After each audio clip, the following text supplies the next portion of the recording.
আপনি কি জানেন, আপনি যখন একা ঘরে বসে আছেন তখন হয়তো আপনার আশেপাশে অন্য কেউ উপস্থিত? ইসলামিক বিশ্বাস অনুযায়ী মানুষ সৃষ্টির অনেক আগে থেকেই পৃথিবীতে জিনদের বসবাস। তারা আগুনের শিখা থেকে সৃষ্ট এক রহস্যময় জাতি। তারা আমাদের দেখছে, কিন্তু আমরা তাদের দেখতে পাই না। তারা বিয়ে করে, তাদের সমাজ আছে, তারা খাবার খায়, এমনকি তাদের মধ্যে মুমিন এবং কাফির দুই ধরনের জিনই রয়েছে। মজার ব্যাপার হলো, অনেকে ভাবেন জিনরা কেবল ভয়ঙ্কর, কিন্তু না, জিনদের মধ্যেও আমাদের মতো ভালো মানুষ আছে যারা নামাজ পড়ে, হজ করে।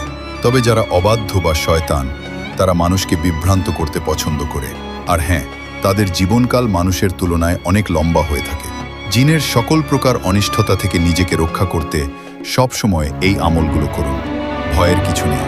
রাসূলুল্লাহ সাল্লাল্লাহু আলাইহি ওয়াসাল্লাম আমাদের শিখিয়েছেন কিভাবে তাদের ক্ষতি থেকে বাঁচতে হয়।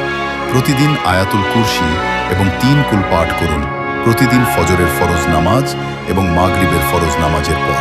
এতে করে কোনো অদৃশ্য শক্তি আপনার কোনো ক্ষতি করতে পারবে না। আপনি কি জিনদের অস্তিত্বে বিশ্বাস করেন? আপনার অভিজ্ঞতার কথা বা কোনো অজানা তথ্য কমেন্টে জানান। ভিডিওটি ভালো লাগলে লাইক এবং সাবস্ক্রাইব করে আমাদের সাথেই থাকুন।